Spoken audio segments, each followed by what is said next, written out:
Hallo julle, hier is ons weer nog steeds by Babylon Store en hierdie is nou so 'n glashuis of so 'n aquarium tipe van plek.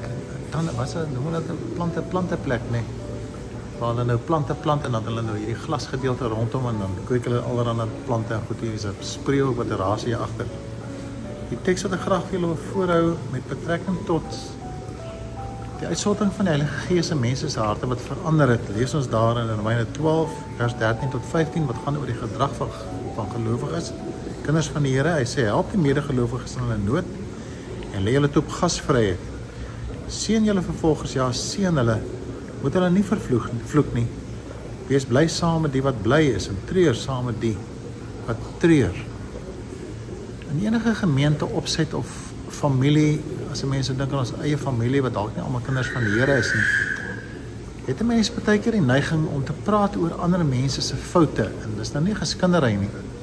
Maar jy praat nie oor die goeie eienskap nie, ons praat oor donker goed, jy weet. Maar dit lyk my wanneer hierdie kinders van die Here se harte gevul is met die genade en die Heilige Gees, dan praat ons goeie goed van mekaar. Die grootste skade wat ons eie geestelike lewe kan doen is wanneer ons begin sleg praat oor mense. Hierdie gedeelte sê daar's gasvryheid, ons is vriendelik. Ons is bly saam met hulle, ons huil saam met hulle, ons verwens nie as hulle swaar kry nie, ons is eintlik bly as dit goed gaan met hulle. So asof hulle deel van my eie familie is. Bedien hulle mekaar, hulle kyk uit vir mekaar, hulle gee om. Dit lyk my wanneer die Heilige Gees in ons hart is, dan neem ons 'n besluit. Ons gaan nie meer sleg praat oor mense nie. En ek en Wendy herinner mekaar daaraan, partykeer wil 'n mens donker goed noem, maar dan stop jy. En sê nee, ons is kinders van die Here.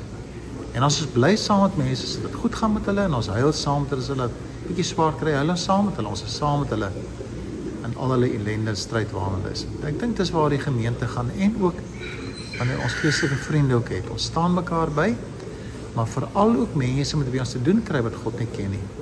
Daar by jou werk is daai mense wat jy mos irriteer, ons moet nie sleg praat van hulle nie. Hulle is die getuienis van die Here in ons lewe en sien en dalk verander dit hulle harte. En lyk my dis wat gebeur het toe die Heilige Gees uitgestort is. Is dat die mense hierdie baie spesiale teenwoordigheid van God gehad het en die manier hoe hy hulle kom verander het, sodat ons nie meer wees soos ons was in die ou mens nie, maar as nuwe mense is wat net goed in mense kan sien. Dikwels moet ek en Wendy vir mekaar help. Sê nee, ons moet nie so praat. So kinders van die Here. Dis ook mense vir wie die Here lief het en God hou van ons dop. As hy iemand lief het, dan ek hom ook sommer lief of haar ook sommer lief en die kinders ook lief.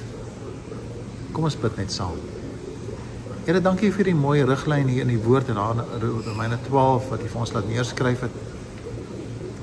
Waar ons as kinders, Here, aan mekaar saggies sal raak. Ten spyte van die voete van klei en spyte van die foute wat ons maak.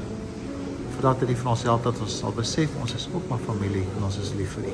U is lief vir mense. Geef ons ook asseblief liefde vir mense. Amen.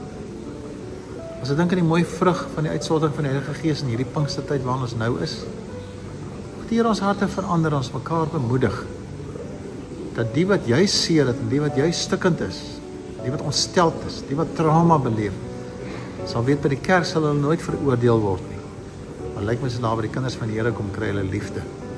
Mag die Here vir ons help om daai mooi getuienis uit te dra wat so in die gemeentes was, ook daar in die gemeente van Rome. Volgende kyk ons na die derde gedeelte van hierdie reeksie van so 4 gedagtes en mag die Here vir julle seën. Ons volgende week mekaar weer sien. Onthou net ek sê maar kom ons wees lief vir die Here, want hy is lief vir ons. Totsiens, tot volgende keer mekaar.